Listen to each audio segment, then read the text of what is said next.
Welcome to entrepreneurship tip number 1, how to get started. Whether you're an experienced founder or just starting out as an entrepreneur and this is your first business, sometimes the most difficult part of the entire startup venture creation journey is figuring out how to start. What is the first step that you take? It can be so difficult and so intimidating. And in this video, I'm going to share exactly what some of those first steps are. I'll also be sharing my story of how I started our company, MySwimPro.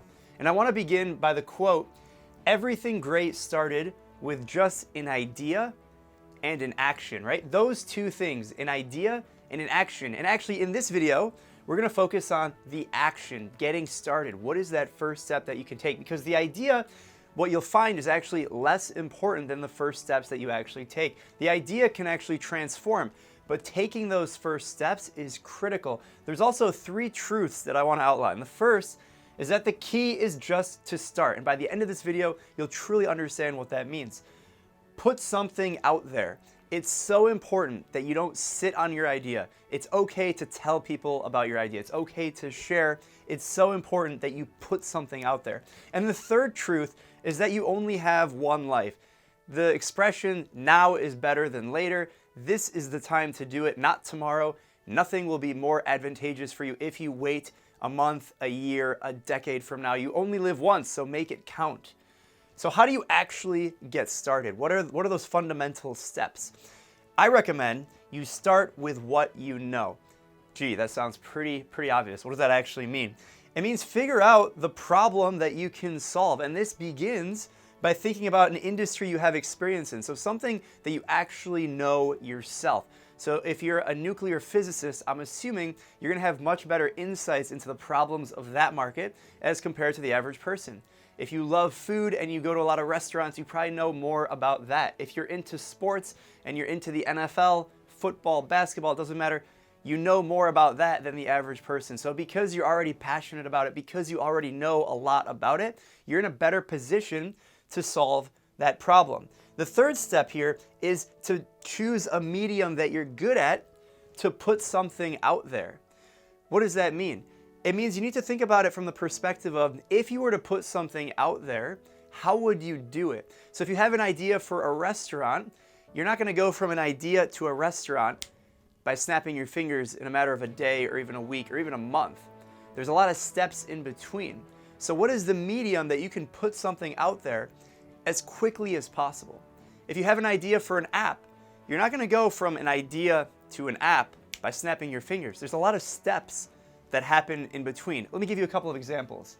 So you have to do something that you can learn from quickly. Like I mentioned, you're not going to open up a restaurant or launch an app or build a building in a matter of days, weeks, or maybe even months. So what can you do that you can learn from in a very short period of time? Here are 4 ideas for businesses and different actions you can take that you can complete in less than 1 hour, and you can learn something truly significant, and that can be your first step. Let's say you have an idea for a t-shirt design company. You love to make t-shirts, you love designing t-shirts, you want to launch an e-commerce company, maybe you want to sell them at pop-ups, whatever your idea is around a t-shirt.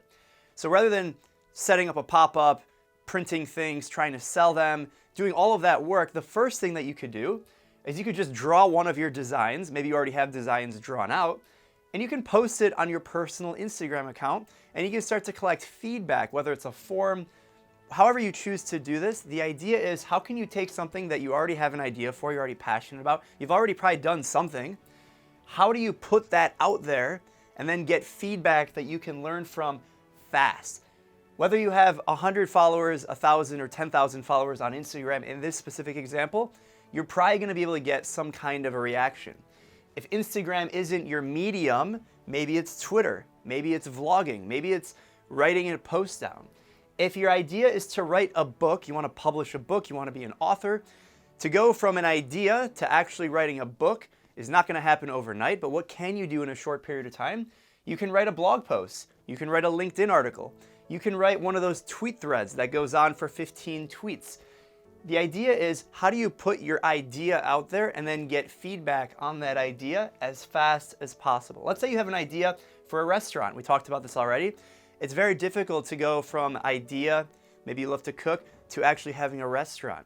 Maybe you want to have a pop-up. Again, that takes time. You're not going to be able to do that as quickly as you'd like. So the very first step in this example might be you go Facebook Live from your kitchen preparing your favorite dish, and you try and see the reactions that you'll get.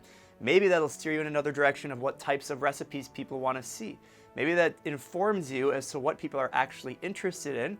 And then you can take those learnings and iterate on that. This is just one example. You don't have to go Facebook Live. You can, again, write an article. You can post on Instagram. You can create one of your treats for maybe your friends. Maybe you can do a pop-up right outside your house.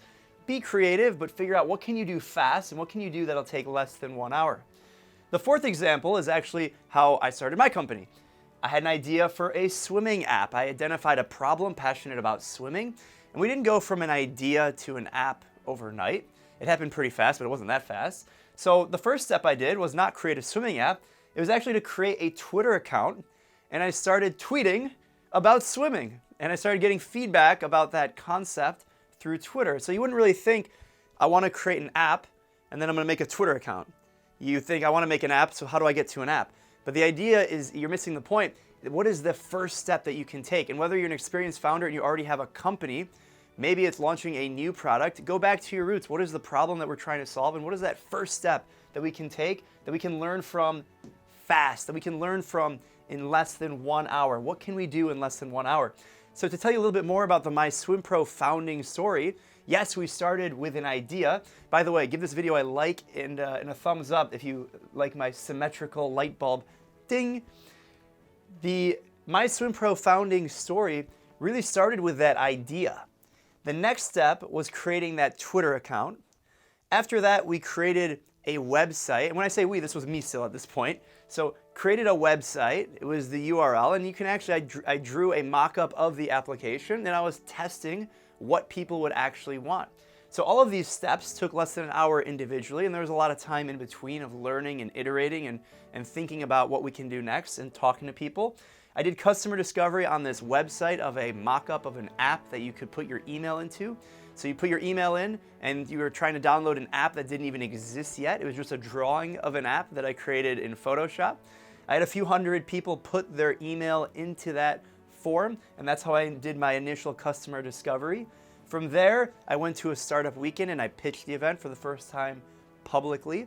So I had a couple hundred people already put in their email. I had a website, and then I finally met a couple of my co-founders at that point. And then step 7 is we actually launched the app. So the initial idea was launching an app, but step 1 was creating a Twitter account. So just goes to show that everything great started with just an idea and an action, because ultimately the idea was true to itself, but that initial action wasn't necessarily directly related to it, but it was if you peel back the layers. After that, I skipped a bunch of steps. Step 35, MySwimPro was named App of the Year by Apple, and then skip another bunch of steps. Step number 74, we became over 1 million downloads, over 7 figures in revenue. If you're interested in the full detailed version of this founding story, check out my TEDx talk I gave, going from idea to App of the Year. I'll link it in the description. Just keep in mind with this video and all the other entrepreneurship tips, the most important thing is to take action. It's not necessarily about the idea will evolve. I implore you, if you have an idea or an inclination to do anything, figure out what you can do to learn from as quickly as possible. Don't wait around, don't sit on it. You have one life, put something out there. The most important thing is to get started, take action. If you enjoyed this video and you found it helpful, make sure you subscribe. Look forward to other entrepreneurship tips, and let me know in the comments what your business is, what you're working on, and I'd love to see how I can help you out. Take care, and we'll talk to you guys later. Bye.